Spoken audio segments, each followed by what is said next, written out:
नमस्कार, मैं अभिषेक कुमार आप सभी का स्वागत करता हूं फोकस स्टडी विद अभी में। क्लास नंबर 5th है आज हमारा। कल क्लासेस नहीं हुई थी, कल संडे था, क्लास ऑफ था। आज हम लोग क्लास को रिज्यूम करते हैं।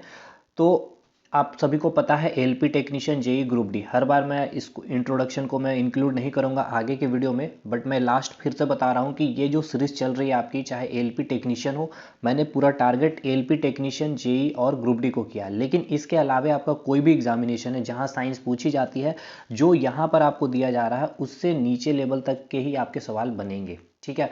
लेकिन अब हम लोग बात करते हैं to the point exam oriented content के ऊपर। तो हमने कल तक जो चीज़ें कंप्लीट की है, आज जो है हम लोग पूरा का पूरा मैटर चैप्टर को कंप्लीट कर लेंगे। मतलब 5वां क्लास है आज हमारा, और हर क्लास की मैंने 4 मिनट की लेंथ रखी थी। 4 मिनट यानी कि 200 मिनट हमने पूरा का पूरा टाइम आपको दिया है, जिसमें हमने केवल एक टॉपिक को बहुत ही अच्छे से समझा ही नहीं, बल्कि एनसीईआरटी को पूरा वन, मतलब कि आपने फर्स्ट पेज जब आपने पढ़ा होगा एनसीईआरटी का, और जब आप अंतिम कर रहे होंगे तो वो हर चीज़ हमने यहाँ पर आपको पढ़ा दिया, ठीक है। और जैसे कि हमने पहला तो हमने जो बोला था कि आपको टॉपिक वाइज चीज़ें चलेगी, वो बिल्कुल चल रही है। कंसेप्ट दूंगा वो मैंने दे दिया मैटर चैप्टर में। अब हम लोग चलेंगे एनसीईआरटी क्वेश्चन पे, लेकिन आज हम लोग इसे ख़त्म करेंगे 5th टॉपिक में। 6th क्लास में आपका पूरा एनसीईआरटी क्वेश्चन चलेगा, या फिर 6th क्लास में आपका प्रीवियस ईयर क्वेश्चन चलेंगे, ठीक है। और अंतिम जो क्लास इसकी मैटर के होगी वो आपके एग्जाम्पलर के क्वेश्चन होंगे, ठीक। या फिर अगर कम क्वेश्चन हुआ प्रीवियस ईयर क्वेश्चन के, लेकिन अब जब आप मैंने देखा प्रीवियस ईयर के क्वेश्चन, एनसीईआरटी के क्वेश्चन, तो विद इन सेकेंड अगर आपने पूरा का पूरा लेक्चर 5 के 5 लेक्चर कंप्लीट किए तो, और आप देखेंगे कि क्यों इतनी चीज़ों को समझाया गया आपको और क्यों हमें समझ करके पढ़ना जरूरी है। रेलवे के ग्रुप डी में जो भी क्वेश्चन पूछे गए थे स्टेटमेंट बेस्ड के, चाहे जैसे भी क्वेश्चन थे, वहाँ आपके कंसेप्ट ही काम आ रहे थे, ठीक है। तो चलिए, अगर आप में से जो लोग भी इस ग्रुप को ज्वाइन नहीं किए हैं तो आप सभी को ज्वाइन करना है इस टेलीग्राम ग्रुप को। आपको लिंक डिस्क्रिप्शन बॉक्स में मिलेगा, और अगर नहीं भी वो वर्क करे लिंक, तो आपको सर्च करना है फोकस स्टडी विथ अभी, ठीक है। फोकस स्टडी विथ अभी सर्च करेंगे स्मॉल लेटर में, और आपका एक सपोर्ट चाहिए कि इस वीडियो को आपको लाइक करना, ठीक है। एटलीस्ट मेरा टारगेट कम से कम 30 लाइक मुझे इस वीडियो पे मिल जानी चाहिए, ठीक है। 30 प्लस तो कम से कम आप लोग करोगे। अब ये आपकी जिम्मेदारी है कि आप कितना, मतलब इस रिस्पॉन्सिबिलिटी को कंप्लीट करते हैं, क्योंकि मैंने दिया है कंप्लीट कंटेंट मैटर की। उसी प्रकार अगले भी चलेंगे हम लोग एटॉमिक स्ट्रक्चर पे, ठीक है। धीरे धीरे चीज़ें हम पूरी अच्छे से स्मूथ वे में कंप्लीट करेंगे। तो एक लाइक और एक चैनल को सब्सक्राइब करना है और दोस्तों तक बतानी है इस सीरीज के बारे में। चलिए, आज की क्लास स्टार्ट करते हैं हम लोग सब्लिमेशन से। हमने जो है कन्वर्जन स्टार्ट की थी, इंटर कन्वर्जन हम लोग पढ़ रहे थे, सॉलिड से लिक्विड, लिक्विड से गैस, सारी चीज़ें हम लोग देख रहे थे, ठीक है। लेकिन एक डाउट आप लोग का जो आ रहा था कि कुछ डाउट जैसे सिलेबस के रिगार्डिंग, तो देखिए करना कुछ नहीं, जब आप चैनल पे जाएंगे तो आपको 3-4 सेक्शन मिलेंगे। जैसे ही आप चैनल पे ओपन करेंगे तो होम सेक्शन में आपको सबसे पहले में दिखने को मिलेगा एएलपी टेक्नीशियन 2022, ठीक है। ये प्लेलिस्ट मैंने बना दी है। सबसे पहले आपको केमिस्ट्री की प्लेलिस्ट मिलेगी, आप देख सकते हैं जितनी भी क्लासेस चल रही है। फिर से आपको जितने भी इंफॉर्मेशन है आपको एलपी के रिगार्डिंग, चाहे क्वेश्चन कैसा आता है, सिलेबस कैसी है, क्या एज लिमिट होनी चाहिए, हर चीज़ यहाँ पर आपको बताया गया, ठीक है।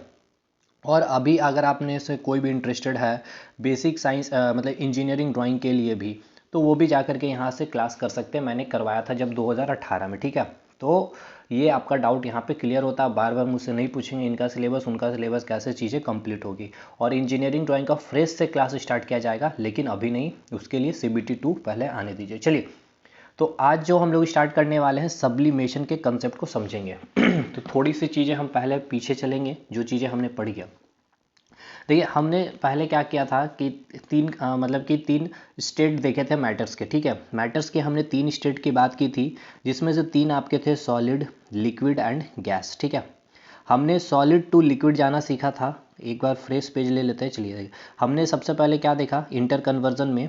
सबसे पहले हमने देखा कि सॉलिड से लिक्विड में जाना, ठीक है। सॉलिड से लिक्विड हमने गया है, इस प्रोसेस का हमने नाम दिया था मेल्टिंग, ठीक है।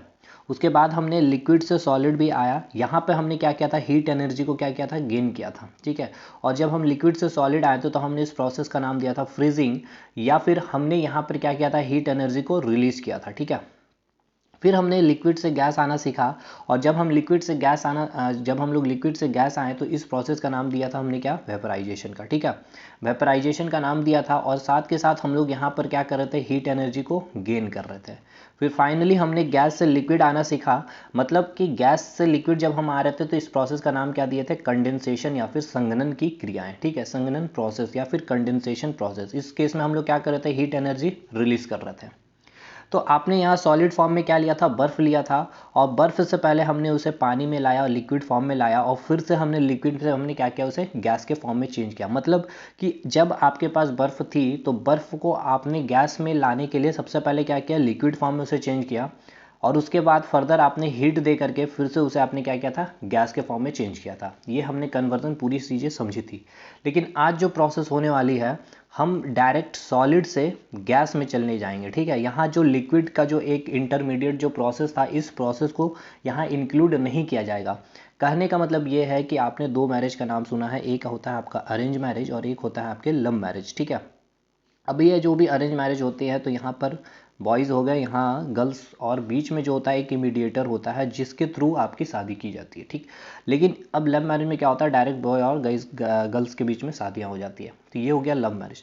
तो ये इसको समझाने का मतलब ये है कि ये जो हमने पहले पढ़ा था ये था आपका अरेंज, यानी कि liquid, solid, liquid and gas. ठीक है, जो हमने अभी तक पढ़ा है और आज जो हम लोग पढ़ेंगे, तो अभी तक हमने जो पढ़ा, सॉलिड पढ़ा, लिक्विड पढ़ा, गैस पढ़ा, मतलब सॉलिड से लिक्विड गए और फिर लिक्विड से गैस आए। ठीक है, लेकिन अब जो हम लोग पढ़ने वाले हैं, डायरेक्ट सॉलिड से गैस जाना सीख रहे हैं। ठीक है, यानी अरेंज मैरिज के बारे में आज हम लोग चीज़ों को समझने वाले हैं। समझ गए कि ये इमीडिएटर का काम नहीं होने वाला है आज।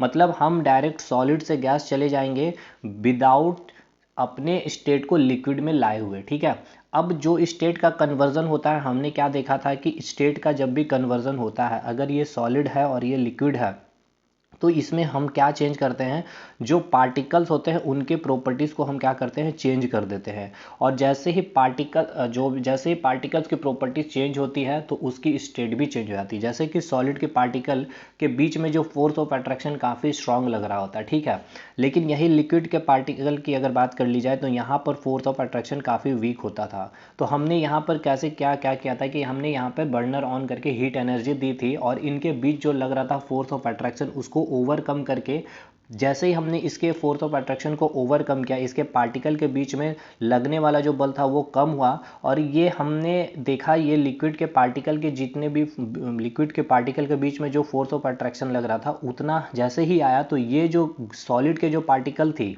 ये क्या चीज़ में चेंज हो गई, लिक्विड में। ठीक है, ये चीज़ें आपको समझ में आ गई, ये हमने समझा था।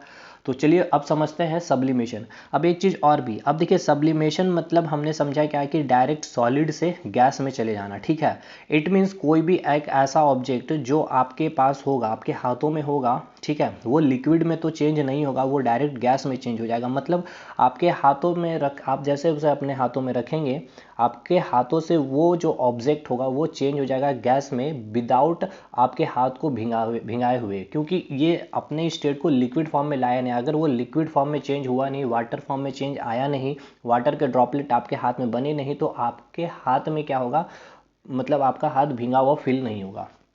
अब इसका एक और एग्जांपल मैं देता हूँ, सबसे अच्छा एग्जांपल जो आप डेली लाइफ में देखते हैं। लेकिन एक चीज़ आपको यह भी याद रखना है कि हर ऑब्जेक्ट सब्लिमेशन शो नहीं करता। मतलब कि हर ऑब्जेक्ट ऐसा नहीं होगा कि वो डायरेक्ट सॉलिड से गैस, कुछ ऑब्जेक्ट ही है जो अभी मैं आपको एग्जांपल दूंगा, और एग्जांपल भी आपसे पूछे जाते हैं कि कौन आपका सब्लिमेशन प्रोसेस शो करता है। हिंदी में हम इसे कहते हैं ऊर्ध्वपातन। देखिए आपने देखा होगा कपूर को, ठीक है, कपूर कहले इंग्लिश में कैम्फर। ठीक है, कपूर को आपने देखा होगा, वो कभी भी लिक्विड फॉर्म में आपको नहीं देखने को मिलेगा। आप जैसे ही उसे अपने हाथ में रखते हो, आपने जब उसे अपने हाथों में रखा तो कुछ समय के बाद जो होते हैं ये कपूर जो होती है धीरे धीरे गैसियस स्टेट में आ जाती है। ठीक है, गैसियस स्टेट में आ जाती है, मतलब ये जो कपूर था, कपूर के जो पार्टिकल सॉलिड स्टेट में थे, इसकी प्रॉपर्टीज क्या होती है, चेंज हो जाती है। कैसे चेंज हो जाएगी, हीट एनर्जी के थ्रू। ठीक है, हीट एनर्जी आपने देखिए, आपको ऐसा लग रहा हो कि आपने हाथ में रखा है, ठीक है, हाथ में रखने का कुछ समय के बाद, काफ़ी समय के बाद आप देखोगे कि वो जो कपूर का जो साइज़ है, इतना बड़ा जो साइज़ था, अब वो थोड़ा थोड़ा धीरे छोटा हो गया। हालांकि ये जो प्रोसेस होता है ये एवापोरेशन प्रोसेस कहलाता है। ठीक है, लेकिन इसको मैं सब्लिमेशन में समझाना चाहता हूँ क्योंकि ये सब्लिमेशन शो करता है कपूर, क्योंकि ये डायरेक्ट सॉलिड से गैस में चेंज हो जाता है। जिस प्रकार आपने नेपथलीन का नाम सुना होगा, जब आप घरों में कपड़े अलमीरा वगैरह जब होगे तो वहाँ पे आप छोटे छोटे या बेसिन जब आप वहाँ पे क्या करते हैं, नेपथलीन का यूज़ करते हैं, वो भी क्या होता है आपका सब्लिमेशन प्रोसेस शो करता है। मतलब वो होता है इस प्रकार से गोल आकार का सॉलिड फॉर्म में, और ये जो होते हैं आपके कपड़ों में रखते हैं तो ये मेनली करता है क्या है कि जितने भी माइक्रो ऑर्गेनिज्म है या जो भी बैक्टीरिया वगैरह आपके कपड़े में इसे लगने नहीं देती है, ठीक है। तो ये सॉलिड फॉर्म में होता है, और ये जो होता है डायरेक्ट जो इसके आकार आप कुछ महीनों के बाद जब देखते हो तो इसके आकार धीरे धीरे छोटा होते होते ये गायब हो जाती है। तो ये होता क्या है, ये डायरेक्ट सॉलिड से ये गैसियस स्टेट में चेंज हो जाती है, ये लिक्विड फॉर्म में आती नहीं है, इसलिए आपके जो कपड़े वगैरह वहाँ पे कभी वो भींगी हुई फील नहीं होती, क्योंकि वो वहाँ होता है सब्लिमेशन प्रोसेस, ठीक है। तो समझते हैं अब ये प्रोसेस होती कैसे है। अब हमने देख लिया सॉलिड से गैस डायरेक्ट चेंज हो जाना, उसे हमने नाम दिया सब्लिमेशन। लेकिन अगर गैस से सॉलिड चेंज हो रहा, कोई भी ऑब्जेक्ट गैस से सॉलिड में आएगा तो उसे हम नाम देंगे डिपोजिशन, ठीक है। तो ये तो सबसे पहले आपको याद होना चाहिए कि ये प्रोसेस 4 5 6 प्रोसेस जो मैंने बताया, सॉलिड से लिक्विड और लिक्विड से गैस, ठीक है। सॉलिड से लिक्विड का जाना मेल्टिंग नाम दिया था, लेटेंट हीट ऑफ फ्यूजन हमने बोला था। लिक्विड से सॉलिड आना हमने इसे क्या नाम दिया था, फ्रीजिंग का नाम दिया था। उसी प्रकार लिक्विड से गैस में जाना वेपराइजेशन हो गया, latent heat of vaporisation. Gas का लिक्विड बन जाना इसे हमने नाम दिया था कंडेंसेशन। और अगर आप सॉलिड से, मैं कलर चेंज कर दे रहा हूँ अगर आप सॉलिड से लिक्विड आ रहे हो, ठीक है, सॉलिड से अगर गैस आ रहे हो तो आप इसे नाम दिए सब्लिमेशन का। और अगर गैस से सॉलिड अगर आप आ रहे हो तो इसका नाम दे रहे हो डिपोजिशन। तो ये तो 6 क्वेश्चन, इतने मतलब 8 क्वेश्चन हैं कि आपसे डायरेक्ट पूछ लिए जाएंगे कि इंटर कन्वर्जन का प्रोसेस, यानी कि मेल्टिंग जो प्रोसेस हो रही है किसके बीच हो रही है, सॉलिड से लिक्विड के बीच में, सॉलिड से गैस के बीच में। ये आपको याद होना चाहिए, या फिर मैंने पूरा समझा भी दिया, ठीक है। अब चलते हैं सब्लिमेशन प्रोसेस। आपको पता चल गया सॉलिड्स का गैस में डायरेक्ट चेंज हो जाना विदाउट लिक्विड फॉर्म में आए हुए, ठीक है। लिक्विड स्टेट में आपका ऑब्जेक्ट आएगा नहीं, कपूर आपने देखा कि वो लिक्विड फॉर्म में आए नहीं, आपका हाथ आप हाथ में रखोगे, आपका हाथ भींगेगा नहीं, लेकिन वो कपूर क्या हो जाएगा, चेंज हो जाएगा गैसियस फॉर्म में, आपके हाथ से वो गायब होते हुए दिखता चले जाएगा, या फिर उसकी क्वांटिटी थोड़ी थोड़ी कम होते हुए पूरी फाइनली कंप्लीट हो जाएगी बिना आपका हाथ भिंगाए हुए, ठीक है। तो ये कैसे होता है, तो ये सब्लिमेशन प्रोसेस के थ्रू होता है। अब गैस का डायरेक्ट सॉलिड में बदल जाना, ये होता है डिपोजिशन। अब ये होता है सब्लिमेशन कैसे, इसको समझते हैं। कुछ जो डेफिनेशन यहाँ लिखा गया है इसको देख ले पहले। यहाँ लिखा गया है there are some substances known which on heating directly change their state from solid to gaseous. जब आपने हीट दिया तो हीट देने के बाद वो सब्सटेंस क्या हुआ, डायरेक्ट चेंज कर गया क्या चीज फॉर्म में, देयर स्टेट चेंज हो गया सॉलिड टू गैसियस। जैसे ही आपने हीट दी, ठीक है, कुछ मैंने कहा कि कुछ ही ऑब्जेक्ट ऐसे होते हैं जो जब उस पर आपको हीट देते हो, जब आप उसमें हीट देते हो तो वो डायरेक्टली चेंज कर जाता है सॉलिड टू गैसियस स्टेट में, ठीक है। तो इस प्रोसेस को हमने क्या कहा, सब्लिमेशन कहा, ठीक है।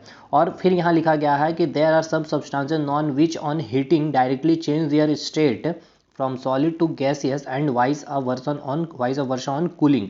मतलब वाइस अ वर्सा मतलब कि जब आपने टेम्परेचर डिक्रीज किया, ठीक है, यहाँ पर आपने क्या हीट दिया, ठीक है, यहाँ पर इस प्रोसेस में क्या हो रहा है, सॉलिड का गैस बनना। अभी हम लोग समझेंगे कि सॉलिड से गैस कैसे बन रहा है, हीट दिया जा रहा है कैसे, कूलिंग, सारी चीज़ें समझ में आ जाएगी। बट फिर से यहाँ मैं करते जा रहा हूँ क्योंकि जितनी बार चीज़ें रिपीटेशन आएगी आपको चीज़ें उतनी समझ में आएगी और ज़्यादा दिन तक आप उसे रिटेन कर पाओगे।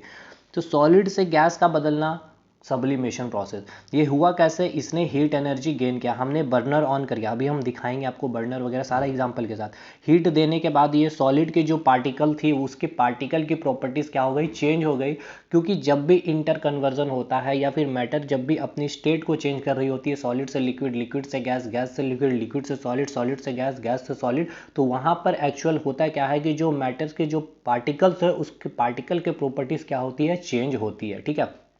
तो सॉलिड की जो पार्टिकल्स है, सॉलिड की जो पार्टिकल्स थी इसने अपनी प्रॉपर्टीज़ को चेंज कर ली। पार्टिकल की प्रॉपर्टी क्या चेंज हुई थी कि हमने हीट एनर्जी दिया, उनके बीच जो फोर्स ऑफ अट्रैक्शन लग रहा था, क्योंकि सॉलिड के पार्टिकल के बीच में स्ट्रांग फोर्स ऑफ अट्रैक्शन लगता है। तो हीट देने के बाद सबसे पहले इस हीट एनर्जी ने क्या किया, इसके काइनेटिक एनर्जी को मैक्सिमम किया। फर्दर इस काइनेटिक एनर्जी इतना इसके पास मैक्सिमम हो गया जितना इनको चाहिए था, और फिर कुछ काइनेटिक हीट एनर्जी के बाद इसके फोर्स ऑफ अट्रैक्शन को कम किया गया वीक किया गया या फिर नेग्लिजिबल कर दिया गया और फाइनली ये पार्टिकल के बीच में स्पेसेस आ गए और फोर्स ऑफ अट्रैक्शन बिल्कुल नेग्लिजिबल हो गई और ये पार्टिकल की प्रॉपर्टी किसकी होती है, तो गैस की होती है। तो इस प्रकार से सॉलिड का गैस बदल जाना डायरेक्टली फॉर्म ये होता है सब्लिमेशन प्रोसेस।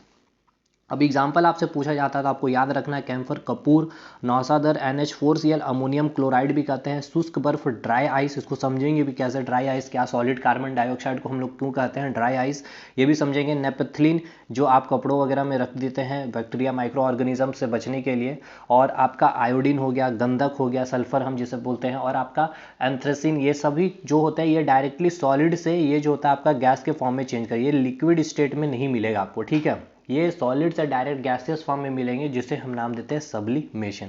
अब इस प्रोसेस को समझते हैं कि ये होता कैसे है। सबसे पहले हमने एक बर्नर लिया, ठीक है, ये बर्नर लिया है और एक हमने एक टेबल रखी है, टेबल के ऊपर हमने एक कटोरा फॉर्म में कुछ भी एक कंटेनर रख दिया जिसमें हमने NH4Cl लिया। अब देखिए NH4Cl क्यों लिया है, इसका नाम हमने क्या बताया, अमोनियम क्लोराइड, या फिर आप इसे हिंदी में नौसादर भी बोलते हैं, ठीक है, नौसादर भी बोला जाता है। अब आप यहाँ पर वैसे सब्सटेंस को लोगे जो क्या करेगा, सब्लिमेशन शो करता है, यानी कि सॉलिड से गैस में चेंज हो जाता है। तो इसलिए हमने अमोनियम क्लोराइड लिया, या फिर आप कपूर भी ले सकते हो, तो ड्राई आइस भी ले सकते हो, नेपथलीन भी ले सकते हैं। लेकिन अगर आप यहाँ कहेंगे कि अगर ऐसे ऑब्जेक्ट को ले लें जो अब सब्लिमेशन शो नहीं करता, तो फिर यहाँ पर ये प्रॉपर्टी सही नहीं हो पाएगी, इसको हम समझा नहीं पाएंगे, इसलिए हमने अमोनियम क्लोराइड को लिया। पहला डाउट क्लियर कि हमने अमोनियम क्लोराइड को क्यों लिया, क्योंकि आपको समझाना है कि ये सॉलिड से गैस कैसे चेंज होगा without coming in liquid state, liquid state में आए बिना ये चेंज हो जाएगा लिक्विड से गैस, और हम सब्लिमेशन प्रोसेस को समझ लेंगे। तो आपने जब बर्नर ऑन किया, ठीक है, जैसे ही बर्नर ऑन किया उससे पहले आपने और क्या काम किया कि अमोनियम क्लोराइड उसके ऊपर रख दिया था उस कंटेनर पे। इसे आपका कंटेनर है, ठीक है, कटोरी के आकार का है, ठीक है, सी आकार की है कटोरी, जिसमें आपने अमोनियम क्लोराइड रखा और ऊपर से आपने एक फनेल रख दिया, इन्वर्टेड फनेल, देखिए आपने यहाँ पे दिखेगा आपको इन्वर्टेड फनेल, मतलब इन्वर्टेड मतलब उल्टा करके हमने रख दिया, और इधर से जो इसकी मतलब एयर निकलने के चांसेस थे उसको हमने कॉटन डाल करके उसको पैक कर दिया, ठीक है। अब हुआ क्या कि जैसे ही हमने बर्नर ऑन किया, तो बर्नर ऑन करने से आपने क्या की, हीट प्रोवाइड की, हीट प्रोवाइड की मतलब आपने हीट एनर्जी दिया। अब ये काम कैसे करेगा, यहाँ पे जो अमोनियम क्लोराइड है, ये अमोनियम क्लोराइड के छोटे छोटे पार्टिकल्स प्रेजेंट होंगे, ठीक है, अमोनियम क्लोराइड अभी क्या ची फॉर्म में, सॉलिड फॉर्म में है, तो ये हीट एनर्जी क्या करेगा, इस अमोनियम क्लोराइड के पार्टिकल के प्रॉपर्टी के बीच में जो फोर्स ऑफ अट्रैक्शन जो लग रहा होगा, ठीक है, सबसे पहले तो उसके काइनेटिक एनर्जी को मैक्सिमम कर देगा और उसके बीच लग रहे फोर्स ऑफ अट्रैक्शन को वो क्या करेगा, फिर ओवरकम करेगा। ओवरकम करते करते धीरे धीरे कम करते करते फाइनली इतना कम कर देगा कि जो गैस के पार्टिकल की जो प्रॉपर्टी होती है, जितना फोर्स ऑफ अट्रैक्शन उनके बीच लग रहा होता है, वो करने के बाद ये डायरेक्टली ये जो NH4Cl जो आप देख रहे हो, ये डायरेक्टली क्या होगा, आप रेड कलर में देख सकते हैं इस फिगर में, ये अमोनियम क्लोराइड है, ये डायरेक्टली चेंज कर जाता है आपके गैसियस फॉर्म में, बिना लिक्विड के स्टेट में आए हुए ये डायरेक्टली चेंज हो जाता है गैसियस स्टेट में। समझ रहे हो क्या नहीं, मतलब कि जो आपका ये सॉलिड था NH4Cl, आपने जब हीट दिया तो कुछ सब्सटेंसी, ऐसा नहीं है कि हर सब्सटेंस के साथ ऐसा होगा, कुछ सब्सटेंसी है जो सब्लिमेशन शो करते हैं, ऊर्ध्वपातन शो करते हैं, जो डायरेक्टली सॉलिड से गैस के फॉर्म में चेंज हो गया, और आपको यही प्रोसेस का नाम दिया गया है, इसे क्या कहते हैं, सब्लिमेशन, ठीक है। तो यहाँ देख सकते हैं NH4Cl का जो आप वेपर देख रहे हो, अमोनियम क्लोराइड का जो वेपर देखने को मिल रहा है, डायरेक्टली सॉलिड से ये वेपर में चेंज हो गया, मतलब गैस के फॉर्म में चेंज हो गया, इसे हमने क्या नाम दिया, सब्लिमेशन नाम दिया। अब हुआ क्या, जब फनेल थोड़ी सी बड़ी साइज की थी तो यहाँ पर जो आप हीट दे रहे थे, जो यहाँ हीट जो देने के कारण जो यहाँ पर जो टेम्परेचर थी, और आप फनेल में यहाँ पर जो टेम्परेचर की बात करेंगे तो यहाँ पर क्या होगा, डिफरेंसेस होगा। क्या डिफरेंसेस होगा, यहाँ पर टेम्परेचर काफ़ी हाई होगी, आप यहाँ पर हाथों से इसे नहीं छू पाएंगे क्योंकि काफ़ी गर्म है, लेकिन आप इसे आराम से हाथ से छू पाएंगे क्योंकि यहाँ पर टेम्परेचर काफ़ी कम है। तो जब ये गैस के पार्टिकल्स, ठीक है, जब ये गैस के पार्टिकल यहाँ पहुँचते हैं, यहाँ पहुँचे जब गैस के पार्टिकल, तो इनको क्या हुआ, टेम्परेचर कम होता हुआ मिला। अब आपको याद आ रहा होगा सॉलिड का लिक्विड में चेंज हो जाना, लिक्विड का गैस में चेंज होना, मतलब यहाँ पे तो आपने हीट एनर्जी गेन किया था, लेकिन जब लिक्विड से सॉलिड में आ रहे थे यहाँ क्या कर रहे थे, हीट रिलीज कर रहे थे, गैस से लिक्विड आ रहे तो हीट रिलीज कर रहे थे, मतलब टेम्परेचर डिक्रीज हो रहा था, टेम्परेचर क्या हो रहा था, डिक्रीज हो रहा था। उसी प्रकार गैस के पार्टिकल यहाँ जब पहुंची तो इनको क्या हुआ, टेम्परेचर डिक्रीज होता हुआ फील हुआ, मतलब टेम्परेचर का डिक्रीज होना। अब जो गैस के जो पार्टिकल के बीच जो स्पेसेस थी और उनके बीच जो फोर्स ऑफ अट्रैक्शन काफ़ी कम लग रहा था, टेम्परेचर डिक्रीज होने के कारण इनके बीच क्या हुआ, स्पेस कम हुआ। अब जैसे ही इनके बीच स्पेस कम हुआ तो जो फोर्स ऑफ अट्रैक्शन वो क्या हो गया, स्ट्रांग हो गया। ये जैसे ही स्ट्रांग हुई और धीरे धीरे और जैसे ऊपर चलते चले गए, यहाँ पर टेम्परेचर डिक्रीज होते हुए ये क्या हुआ, पार्टिकल बिल्कुल क्लोजली पैक्ड हो गए और फोर्स ऑफ अट्रैक्शन क्या हो गया, बिल्कुल स्ट्रांग हो गया। और ये जो प्रॉपर्टीज है किसकी होती है, सॉलिड की। तो देखा क्या गया कि यहाँ पर इनके फनल के किनारे साइड में यहाँ पर कुछ लेयर दिखने को मिले और ये लेयर किसके थे, अमोनियम क्लोराइड के थे। कौन से फॉर्म में, सॉलिड फॉर्म में, सॉलिडिफाइड हो गए थे। तो अब देखिए सॉलिड का ये आपके सॉलिड फॉर्म में थे NH4Cl, सॉलिड से वेपर स्टेट में आना सब्लिमेशन, और फिर वेपर से सॉलिड बन जाना, ये हो गया डिपोजिशन। समझ में आया कि नहीं इस प्रोसेस को, जो मैंने यहाँ भी बताया था, सॉलिड का गैस में बदल जाना सब्लिमेशन और गैस का सॉलिड में चेंज हो जाना डिपोजिशन। आई थिंक चीज़ें आपको क्लियर हो गई होगी। अब ये आपका पूरा कन्वर्जन यहाँ पे होता है समाप्त, ठीक है। ये इन आपका जो है इंटर कन्वर्जन जो हमें देखनी थी, सॉलिड से लिक्विड, लिक्विड से गैस। अच्छा, अब जो हमने कहा था एक बार सबसे स्टार्टिंग में कि जो भी कन्वर्जन आप देख रहे होंगे सॉलिड से लिक्विड या फिर लिक्विड से गैस, ये कैसे होंगे, किस प्रकार हम इस सॉलिड से को लिक्विड में और लिक्विड को गैस में इंटर कन्वर्ट करेंगे। तो हमने कहा था कि जो सॉलिड क्या है, एक मैटर से, लिक्विड क्या है, एक मैटर है, और गैस क्या है, एक मैटर है। तो ये मैटर क्या होते हैं, matter is made up of particles, ठीक है। अब हम क्या करते थे कि हमें पता था कि जब भी स्टेट चेंज करनी है तो हम पार्टिकल की प्रॉपर्टीज़ को क्या करेंगे, चेंज कर देंगे। तो हमने क्या किया था, हमने कहा था कि ये पार्टिकल की प्रॉपर्टीज़ कैसे चेंज होगी, with the help of two parameter आपके पास है। पहला पैरामीटर क्या था आपके पास, टेम्परेचर था, और दूसरा मैंने बोला है प्रेशर। तो हमने अभी तक देखा कि टेम्परेचर से किस प्रकार से स्टेट को चेंज कर दिया था, स्टेट को चेंज कर दिया था मतलब जो मैटर के प्रॉपर्टीज को चेंज कर दिया था। और अब हम समझेंगे कि प्रेशर से कैसे हम उनके प्रॉपर्टीज को चेंज करेंगे ताकि ये सॉलिड से लिक्विड, लिक्विड से गैस, गैस से लिक्विड, लिक्विड से सॉलिड आपको देखने को मिलेगा, ठीक है। तो छोटी सी टॉपिक है ये, इसे देखते हुए ये चैप्टर खत्म होगा। फिर एक टॉपिक काफ़ी इंपॉर्टेंट है, एवापोरेशन, ठीक है। अब वो एवापोरेशन इसलिए इंपॉर्टेंट है, देखिए ये तो आगे PYQ में भी आपको मिलेंगे, प्रीवियस ईयर के क्वेश्चन ग्रुप डी के अंदर 5 से 6 क्वेश्चन पूछे गए थे, ठीक है। एग्जाम्पलर में पहले सवाल में ही आपको देखने को मिल जाएगा एवापोरेशन का कंसेप्ट, तो इसलिए ये काफ़ी इंपॉर्टेंट भी होगा। तो सबसे पहले देख लेते हैं कि इफेक्ट ऑफ प्रेशर क्या होता है। अभी तक हमने इफेक्ट ऑफ टेम्परेचर देखा, अब हम बात करेंगे इफेक्ट ऑफ प्रेशर। अच्छा, प्रेशर का नाम सुनते ही आपको क्या समझ में आ रहा है कि प्रेशर, ठीक है, आप ये ऑब्जेक्ट है, आपने इधर से प्रेशर लगाया और इधर से प्रेशर लगाया, यानी कि आप इसमें प्रेशर लगा रहे हो, यानी कि ये क्या हो रहा है आपका, दबेगा, ठीक है। इसका फिगर क्या होगा, दबेगा। दबने का मतलब क्या, ये कब दबेगा, एक चीज़ बताइए। देखिए आप ईटा पे आप प्रेशर लगाओ, ठीक है, और आप एक क्लॉथ के ऊपर या फिर कॉटन के ऊपर आप प्रेशर लगाओ, तो जब आप इसमें प्रेशर लगाए तो इसका स्ट्रक्चर एज इट इज़ रहा और इसका स्ट्रक्चर आपको इस प्रकार से दिखेगा प्रेशर लगाने के बाद। क्यों ऐसा, इसीलिए ये जो था आपका सॉलिड फॉर्म में था, ठीक है। सॉलिड फॉर्म में कहने का मतलब ये है कि सॉलिड फॉर्म में तो था ही, साथ के साथ इसके जो सॉलिड फॉर्म में जो थी ये जो आपका जो पार्टिकल था इस सॉलिड फॉर्म में, ठीक है, ये पार्टिकल क्या था, काफ़ी ज़्यादा क्लोजली पैक्ड थी, ठीक है। काफ़ी ज़्यादा क्या थी, क्लोजली पैक्ड होने के कारण इनके बीच पार्टिकल के बीच में स्पेस ही नहीं है। तो आपने जब प्रेशर लगाया तो उस पार्टिकल के बीच में कोई स्पेस था ही नहीं, इनके बीच कोई स्पेस है ही नहीं, तो ये दबेगा कहाँ। लेकिन ये भी तो था ही सॉलिड, ठीक है। ध्यान से समझिएगा, ये भी था ही सॉलिड। और मैंने बोला था कि सॉलिड के पार्टिकल की प्रॉपर्टीज़ क्या होती है कि ये पार्टिकल के प्रॉपर्टी बिल्कुल क्लोजली पैक्ड होते हैं, फोर्स ऑफ अट्रैक्शन स्ट्रांग होता है और इनके बीच में मूवमेंट नहीं होकर वाइब्रेशन, एक टर्म्स को मैंने बताया था, ठीक है। इसलिए तो इनकी शेप एंड साइज फिक्स्ड होती है। लेकिन आपने जब इसके तो इसकी जो शेप एंड साइज जब आपने प्रेशर लगाया ईंट के ऊपर, वो क्या था, बिल्कुल सेम ही रहा प्रेशर लगाने। लेकिन जैसे ही कॉटन के ऊपर आपने रुई के ऊपर लगाया तो इसका शेप एंड साइज भी चेंज हो गया, हालांकि है तो ये भी सॉलिड। तो देखिए ये सॉलिड का एक टाइप होता है, आप इसे इलास्टिक सॉलिड भी बोल सकते हो या फिर प्लास्टिक सॉलिड भी बोल सकते हो। जो क्या होता है कि जो पार्टिकल जो होते हैं ना, पार्टिकल जब आप उसमें फोर्स लगाते हो तो पार्टिकल क्या करता है, अपने मतलब उसके पार्टिकल के जो स्मॉल साइज ऑफ पार्टिकल होते हैं वो भी उनके बीच क्या होता है, स्पेस कुछ कम हो जाता है, ठीक है। तो ये एक अलग टाइप ऑफ सॉलिड हो जाता है, ये अलग टाइप ऑफ सॉलिड में पड़ते हैं। जैसे कि प्लास्टिक में की भी कोई चीज़ होता है, आप उसमें प्रेशर डालोगे तो उसका शेप एंड साइज चेंज हो जाएगा, तो वो उसे कहा जाता है प्लास्टिक सॉलिड, ठीक। तो ये सर ये अलग टॉपिक हो ही जाएगा। तो ये मैं मतलब था कि प्रेशर के टर्म को समझाना। अब समझते हैं कि इफेक्ट ऑफ प्रेशर क्या होगा। मतलब प्रेशर का क्या प्रभाव आपको देखने को मिलेगा। तो यहाँ जो लिखा गया है बाय इंक्रीजिंग और डिक्रीजिंग, अब एक चीज़, अब यहाँ पर मैंने ये चीज़ को क्यों समझाया अभी प्रेशर को, जो भी प्लास्टिक वगैरह को, कि अब आप प्रेशर जब आप लगाओगे तो सॉलिड पर अगर आप प्रेशर लगाते हो तो आपको कोई भी चेंजेस देखने को नहीं मिलेगा। जैसे कि आपने ईंट के ऊपर वो प्लास्टिक वाला कंसेप्ट हटा दीजिएगा, वो एक एग्जाम्पल से मैं समझा दूँ, क्योंकि आपके दिमाग में ये भी आ रहा होगा कि सर प्लास्टिक भी तो है सॉलिड, उसमें प्रेशर लगा तो उसकी शेप एंड साइज, तो वो एक टाइप्स ऑफ प्लास्टिक में हम उसको बोलते हैं प्लास्टिक सॉलिड। लबड़ आप देखोगे तो लबड़ भी आपका क्या है, सॉलिड ही है, लेकिन उसका भी आप जब प्रेशर लगाओगे तो उसका भी शेप एंड साइज चेंज हो जाएगा, लेकिन सॉलिड का शेप एंड साइज चेंज नहीं होता, फिक्स्ड होता है, ठीक है। ये हमने पहले सेकंड क्लास में देखा था। लेकिन ये सॉलिड का एक टाइप होता है जिसे हम बोलते हैं इलास्टिक सॉलिड, ठीक है। तो इसीलिए तो अब हम प्रेशर के कंसेप्ट को समझने के लिए हम सॉलिड का एग्जांपल नहीं लेने वाले हैं, इसलिए हमने ये चीज़ समझाई, क्योंकि सॉलिड के जो पार्टिकल होते हैं वो क्लोजली पैक्ड होंगे। तो भाई अगर आप इस पर प्रेशर लगाओगे तो इसके शेप एंड साइज में चेंजेस नहीं आएंगे, इसलिए हम क्या समझेंगे, लेंगे लिक्विड को लेंगे या फिर गैस को लेकर के समझेंगे प्रेशर के टर्म्स को।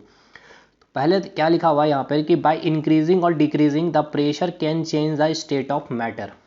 अगर आप प्रेशर को इंक्रीज करते हो, ठीक है, अगर आप प्रेशर को इंक्रीज कर दिए या फिर प्रेशर को आपने अगर डिक्रीज कर दिया है, तो यहाँ पर आपको क्या होगा, स्टेट में मैटर की जो स्टेट है वो आपको चेंज होती हुई दिखाई पड़ेगी। मतलब स्टेट क्या है, रूप है, किसकी रूप है, मैटर की, पदार्थ की, सब्सटेंसेस की।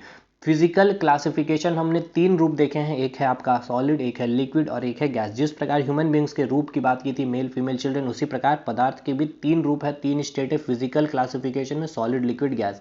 तो अगर आपने प्रेशर इंक्रीज करोगे तो उसकी स्टेट चेंज हो जाएगी, अगर आपने प्रेशर डिक्रीज कर दिया तो भी उसका स्टेट चेंज होगा। जैसे हमने टेम्परेचर को चेंज किया तो हमने देखा था, ठीक है, हीट एनर्जी दिया था और हीट एनर्जी रिलीज भी किया था, तो हमने देखा था कि सॉलिड का लिक्विड, लिक्विड से गैस, गैस का लिक्विड, लिक्विड से सॉलिड, ठीक।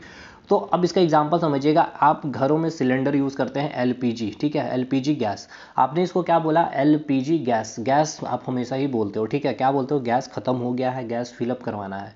लेकिन ये जो गैस प्रेजेंट होता है सिलेंडर में, ये हाईली प्रेशराइज्ड गैस होती है। जो ये हाईली प्रेशराइज्ड गैस का मतलब क्या है कि हाई प्रेशर पर ये गैस प्रेजेंट होती है, ठीक है। ये हाई प्रेशर पे, ये क्या होती है, हाई प्रेशर पे, ये समझिएगा, ये हाई प्रेशर पर ये जो होती है गैस प्रेजेंट होती है। और अभी हमने देखा बाय इंक्रीजिंग और डिक्रीजिंग द प्रेशर, ठीक है, अगर आप प्रेशर को इंक्रीज करते हो या फिर डिक्रीज करते हो, जिससे क्या होता है, मैटर का स्टेट चेंज हो जाता है। तो जो गैस था, गैस पे आपने इतना हाई प्रेशर लगाया, इतना हाई प्रेशर, इतना हाई प्रेशर आपने लगाया, तो इस गैस क्या है, एक मैटर है, तो मैटर के पार्टिकल की प्रॉपर्टी ही इस प्रेशर ने चेंज कर दी और इसकी स्टेट को चेंज करके कैचे में ले आई, सॉलिड लिक्विड में ले आई, ठीक है। लिक्विड में पार्टिकल को, इसकी पार्टिकल कैची चेंज हो गई, कैची में चेंज हो गई, लिक्विड पार्टिकल में चेंज हो गई।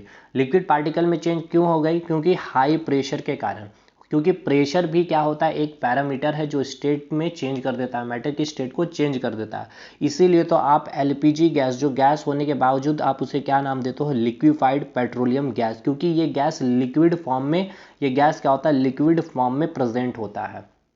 ये कैसे होता है, तो आप उसको हाईली, ये जो गैस होता है हाईली प्रेशर में प्रेजेंट होता है, हाईली प्रेशराइज्ड ये गैस होती है, काफ़ी ज़्यादा प्रेशर में। इस गैस के पार्टिकल, जो ये गैस है, इस गैस की जो पार्टिकल की जो प्रॉपर्टी को क्या कर दिया जाता है, चेंज कर दिया जाता है। क्या इसकी पार्टिकल की प्रॉपर्टी, इनके जो फोर्स ऑफ अट्रैक्शन जो काफ़ी कमजोर होती है, काफ़ी वीक होती है, with the help of exert, आप क्या करते हैं, एग्जर्ट करते हो प्रेशर। अब ये प्रेशर के कारण आपने जो बाहर से एक्सटर्नली प्रेशर, मतलब कि जो गैस के ऊपर प्रेशर लगाया जाता है, इस गैस के प्रेशर के कारण इसकी जो पार्टिकल्स होती है ये काफ़ी ज़्यादा पास पास आ जाती है। पास पास आते ही इसके बीच फोर्स ऑफ अट्रैक्शन स्ट्रांग हो जाती है, और इतना स्ट्रांग हो जाती है जितना कि लिक्विड के पार्टिकल के बीच में फोर्स ऑफ अट्रैक्शन की नीड होती है। तो ये जो गैस की पार्टिकल थी, इसने अपनी प्रॉपर्टीज़ को चेंज करके कौन सी प्रॉपर्टीज़ को गेन कर ली, लिक्विड की प्रॉपर्टीज, लिक्विड पार्टिकल की प्रॉपर्टीज को गेन कर ली। तो ये जो गैस था ये चेंज हो गया आपका लिक्विड के फॉर्म में। तो ये समझ में आया प्रेशर का इफेक्ट। उसी प्रकार dry ice, solid CO2, solid carbon dioxide जिसे बोलते हैं, सूखा बर्फ भी आप बोलते हैं, सॉलिड कार्बन डाइऑक्साइड, ये भी आपका इफेक्ट ऑफ प्रेशर का ही एक एग्जांपल है। इसको हम एवापोरेशन में समझेंगे अच्छे से, ठीक है। बस अभी आप इसे याद रखें कि जब आप कार्बन डाइऑक्साइड में भी हाईली प्रेशर एक्सर्ट करते हैं, तो ये जो कार्बन डाइऑक्साइड क्या है, कार्बन डाइऑक्साइड क्या है, गैस है, जो फाइनली ये चेंज हो जाता है आपका सॉलिड में, इसलिए तो नाम दिया गया सॉलिड। ये कैसे, तो सेम वही प्रोसेस है। ये भी देखिए, दो चीज़ है, एक तो अगर आप प्रेशर इंक्रीज कर दो, ठीक है, प्रेशर आप इधर इंक्रीज कर दो और साथ के साथ टेम्परेचर डिक्रीज कर दो, होगा क्या, टेम्परेचर सबसे पहले समझिए टेम्परेचर डिक्रीज कर रहे हैं आप, ठीक है, टेम्परेचर को डिक्रीज कर रहे हैं तो वो कंसेप्ट आपको याद आ रहा होगा सॉलिड से लिक्विड। ये कौन किधर, सॉलिड से लिक्विड या फिर लिक्विड से सॉलिड, तो आपको याद आ रहा होगा लिक्विड से सॉलिड में हमने हीट एनर्जी क्या किया था, रिलीज किया था। रिलीज करना मतलब टेम्परेचर डिक्रीज करना। तो आप क्या आ जा रहे थे, जैसे ही आपने टेम्परेचर डिक्रीज किया तो आप लिक्विड से सॉलिड पे आ गए। अब साथ के साथ आपने क्या किया, प्रेशर भी इंक्रीज कर दिया। अब बताइए प्रेशर आपने इंक्रीज कर दिया तो जो मैटर है, जो पार्टिकल है, उसके बीच क्या होगा, फोर्स ऑफ अट्रैक्शन और स्ट्रांग हो जाएगा। क्यों? क्योंकि आपने जब प्रेशर लगाया तो प्रेशर लगाने के कारण जो पार्टिकल के बीच में जो स्पेस थी वो स्पेस क्या हो गई, बिल्कुल कम हो गई, वो पास पास आ जाएंगे, फोर्स ऑफ अट्रैक्शन भी कम हो जाएगी। तो ये प्रॉपर्टी किसकी होती है, सॉलिड की। यानी कि टेम्परेचर इंक्रीज करना, सॉरी टेम्परेचर डिक्रीज करना और साथ के साथ प्रेशर इंक्रीज करने के साथ साथ ही क्या हो रहा है, ये दोनों, ये आपको स्टेट किस फॉर्म में ले आएगी, तो सॉलिड के फॉर्म में ले आएगी। कहने का मतलब ये है कि ये जो सॉलिड CO2 होता है, अब इसको यहीं समझ ही लेते हैं अगर स्टार्ट किया तो मैंने। देखिए CO2 क्या है, ये है गैस, ठीक है। ये प्रेशर और टेम्परेचर का रिलेशनशिप समझ में आया कि नहीं, कि टेम्परेचर का डिक्रीज होना आपको क्या समझ में आया, कि पार्टिकल्स जो है वो धीरे धीरे पास आए और फोर्स ऑफ अट्रैक्शन स्ट्रांग हो गया। प्रेशर इंक्रीज करना भी क्या हो गया, जो पार्टिकल्स थे उनके बीच में आपने क्या किया, प्रेशर लगाया, जिसके कारण ये पार्टिकल के बीच में जो ये आपको स्पेस दिख रहा है, इतना स्पेस, अब ये प्रेशर लगाने के कारण ये स्पेस कम हो गया, ये बिल्कुल क्लोजली पैक्ड हो गया, पास पास आ गए। अब यहाँ जो फोर्स ऑफ अट्रैक्शन लग रहा था F1 और अब यहाँ जो फोर्स ऑफ अट्रैक्शन लगेगा वो होगा F2, तो कौन सबसे ज़्यादा स्ट्रांग होगा, तो आप कहेंगे F2 स्ट्रांग होगा। क्यों? क्योंकि ये बिल्कुल पास में है, पास में स्ट्रांग बॉन्ड से बंधे हुए हैं, इसीलिए। अब ये जो प्रॉपर्टी है किसकी होती है, सॉलिड की होती है। टेम्परेचर डिक्रीज किया तो आपने यही जो डिक्रीज होने के कारण इसकी काइनेटिक एनर्जी क्या हो गई, मिनिमम हो गई। काइनेटिक एनर्जी मिनिमम हुई तो ये भी पास पास आ गए, फोर्स ऑफ अट्रैक्शन स्ट्रांग हो गया। मतलब टेम्परेचर का डिक्रीज करना, प्रेशर का इंक्रीज करना, ये रिलेशनशिप आपको समझ में आया कि नहीं। तो होता क्या है कि जो आप देखते हो कार्बन डाइऑक्साइड गैस जो आपके इन्वायरमेंट में प्रेजेंट है 0.03% में, आप इसे क्या करते हो, बॉडी से एक्सेल आउट करते हैं और ऑक्सीजन को लेते रहते हैं हमेशा ही, लेकिन आप इसे देख नहीं पाते हैं, ठीक है। तो ये होता है CO2 किस फॉर्म में, गैस के फॉर्म में। लेकिन इस CO2 गैस को क्या किया जाता है, इतना हाईली प्रेशराइज कर दिया जाता है, ठीक है, इतने हाईली प्रेशराइज कर दिया जाता है। ये जो गैस है CO2 गैस को इतना हाईली प्रेशराइज कर दिया जाता है और इसकी टेम्परेचर को क्या कर दी जाती है, बिल्कुल लो कर दी जाती है, ठीक है। अब मुझे ये बताइए, ये जो मैंने रिलेशनशिप समझाया था प्रेशर टेम्परेचर के बीच में, प्रेशर ये बिल्कुल हाई कर दिया गया है और आपका जो टेम्परेचर है उसे क्या कर दिया गया, डिक्रीज कर दिया गया है। तो प्रेशर हाई और टेम्परेचर डिक्रीज, ये क्या करेगा, CO2 गैस की जो पार्टिकल्स है, ये जो पार्टिकल्स इतने दूर दूर थे वो बिल्कुल क्लोजली पैक्ड आ जाएंगे without changing in, without coming in liquid state. ये जो पार्टिकल है लिक्विड स्टेट में आएगी ही नहीं, ये डायरेक्ट गैस सॉलिड के फॉर्म में चली जाती है, ठीक है। तो गैस का सॉलिड में बदल जाना, ठीक है, कार्बन डाइऑक्साइड गैस सॉलिड में बदल गई, इसलिए इसको हमने कहा दिया सॉलिड कार्बन डाइऑक्साइड, या फिर जो इसे कह दिया हमने क्या, शुष्क बर्फ भी बोला, ठीक है, शुष्क बर्फ, ठीक है, इसे हम हिंदी में बोलते हैं शुष्क बर्फ। बर्फ क्यों, बर्फ क्या होता है, बर्फ का भी क्या होता है, फ्रीजिंग हो जाता है ना। बर्फ क्या होता है, जब लिक्विड से सॉलिड में आपने लाया तो फ्रीज हो जाता है, तो फ्रीज मतलब कि एक बर्फ जैसा ही इसका स्ट्रक्चर हो गया, मतलब कि वो बिल्कुल क्लोजली पैक्ड हो गए उसके पार्टिकल, इसलिए हमने इसको कह दिया शुष्क बर्फ, यानी कि सूखा बर्फ, ठीक है, ड्राई बर्फ, ड्राई आइस। ये हो गया CO2 और ये प्रेशर का इफेक्ट आपको समझ में आ गया होगा। सॉलिड CO2 यहाँ पर देख सकते हैं क्या लिखा गया है कि, अच्छा एक पॉइंट और भी छूट गया यहाँ पे, जैसे यहाँ लिखा गया है कि applying pressure and reducing temperature gases can be liquefied, ठीक है। ये आपको समझाया कि प्रेशर क्या करना है आपको, इंक्रीज करना है, और रिड्यूसिंग टेम्परेचर क्या करना है, रिड्यूस करना है, तो गैसेस कैन बी लिक्विफाइड। तो LPG गैस क्यों आपको थोड़ा ठंडा फील भी कराएगा, क्योंकि उसकी टेम्परेचर काफ़ी लो होती है, ठीक है, होता है तो ये गैस है लेकिन टेम्परेचर लो कर दिया जाता है और प्रेशर इंक्रीज कर दी जाती है, जिसके कारण ये गैस लिक्विड फॉर्म में प्रेजेंट होता है, ठीक है। सॉलिड CO2 के बारे में जो लिखा गया है, हालांकि मैंने समझा दिया, क्या लिखा गया है कि it is stored under high pressure, ठीक है, काफ़ी ज़्यादा हाई प्रेशर में स्टोर होती है, साथ के साथ लोअरिंग टेम्परेचर, काफ़ी कम टेम्परेचर में होती है। Solid CO2 gets converted directly to gaseous state, ठीक है, जो ये जो CO2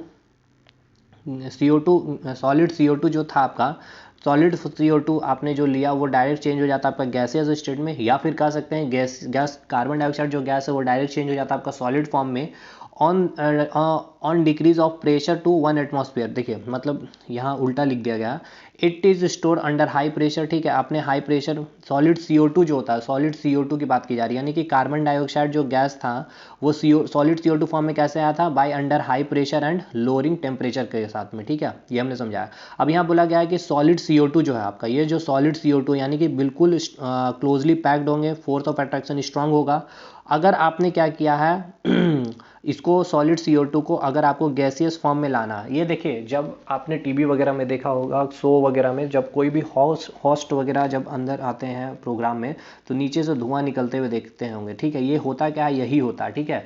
डायरेक्ट जो गैस सॉलिड फॉर्म में होता है, ये सॉलिड क्या होते हैं आपके गैसियस फॉर्म में चेंज हो जाते हैं, तो ये लिक्विड फॉर्म में नहीं आते, इसीलिए तो उनके बॉडी या कपड़े कभी भीगे हुए फील नहीं होते हैं। क्यों? यही कारण, यहीं पर यही प्रोसेस होता है, सब्लिमेशन भी आप बोल सकते हो इस प्रोसेस को। मेनली ये आपका सब्सटेंस होता है। तो ये जो सॉलिड CO2 जो थे, सॉलिड CO2 मतलब कहने का मतलब है ये सॉलिड CO2 जिसको आपने हाई प्रेशराइज किया, टेम्परेचर डिक्रीज करने के बाद इसके पार्टिकल के बीच में स्पेस बिल्कुल कम, फोर्स ऑफ अट्रैक्शन बिल्कुल स्ट्रांग, आपने क्या किया, इसको गैसियस फॉर्म में ले आया। जब आप कोई प्रोग्राम में इन किए तो नीचे से धुआं निकलते हुए आया, तो यही आपका क्या होता है, ये गैसियस फॉर्म में चेंज हो जाता है। कैसे? यहाँ हाई प्रेशर लगाया हुआ था, टेम्परेचर डिक्रीज किया हुआ, डिक्रीज कर दिया था, ठीक है, प्रेशर हाई था। अब आपने क्या किया, प्रेशर ऑटोमेटिक तुरंत से क्या किया, डिक्रीज कर दिया, ठीक है, और टेम्परेचर थोड़ा सा इंक्रीज कर दिया। जैसे ही प्रेशर डिक्रीज किया तो इनके बीच स्पेस बढ़ गया, फोर्स ऑफ अट्रैक्शन कम गई, तो ये क्या चीज, पार्टिकल, इसकी प्रॉपर्टी कैसे चेंज हो गई, गैस के पार्टिकल की प्रॉपर्टी की तरह, ठीक है। तो वही बात यहाँ पर लिखी गई है, इसलिए इसको नाम दिया गया सॉलिड CO2, या फिर शुष्क बर्फ भी बोल सकते हो, या फिर ड्राई कार्बन डाइऑक्साइड। अंतिम पॉइंट एवापोरेशन, और इसके फैक्टर को समझेंगे कि कौन कौन से फैक्टर इफेक्ट करते हैं, क्योंकि फैक्टर से ही आपका मेनली आपका previous year question group D railway वगैरह में जो पूछा गया था। एवापोरेशन क्या है? एवापोरेशन ये कुछ भी नहीं है, बट ये भी एक कन्वर्जन ही है, ठीक है।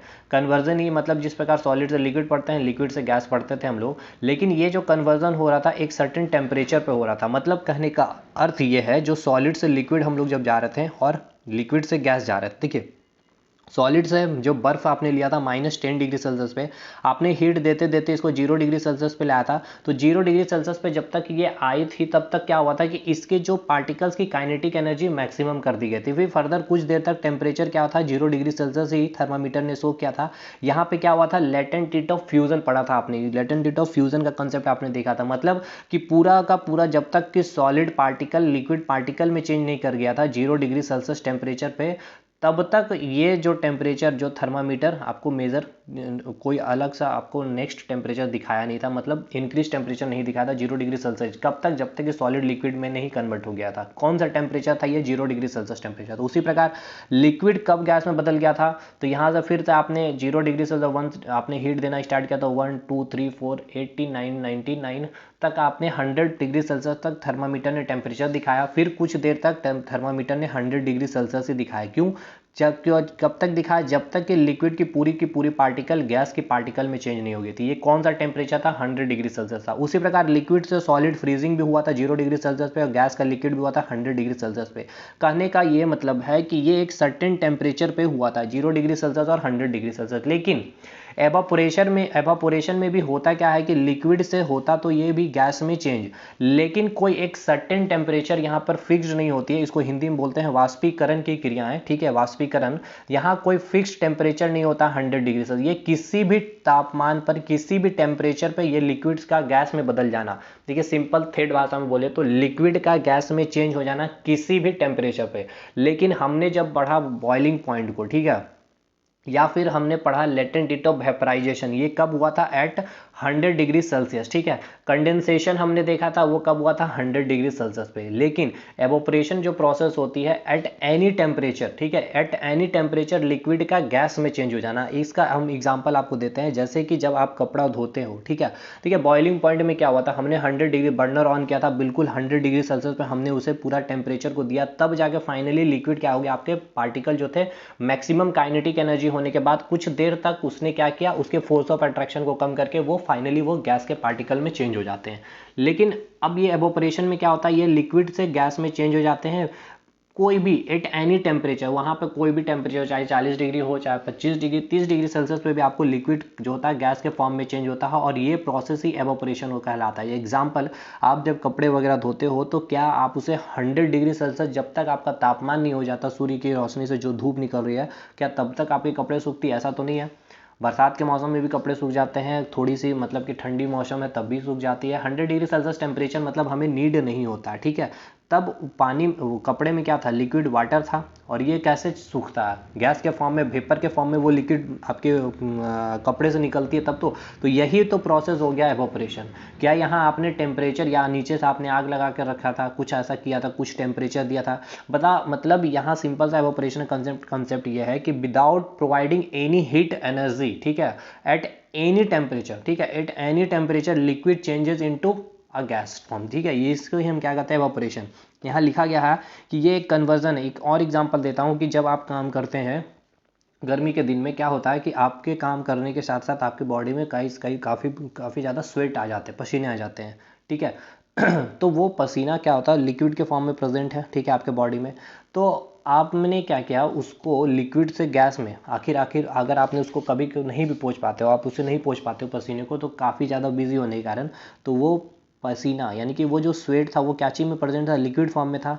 तो लिक्विड का गैस में चेंज होने के लिए हमने पढ़ा है क्या, बॉइलिंग पॉइंट 100 डिग्री सेल्सियस। क्या आपने वहाँ पर 100 डिग्री सेल्सियस टेम्परेचर जनरेट किया, नहीं किया, लेकिन फिर भी कुछ समय के बाद वो लिक्विड फॉर्म में जो स्वेट प्रेजेंट थी वो आपको क्या होता है, गैसियस फॉर्म में या फिर वेपर के फॉर्म में बाहर मतलब कि आपके बॉडी से वो निकल चली जाती है वो स्वेट, ठीक है। तो वो कैसे, तो वो एवापोरेशन के कारण ही, ठीक है।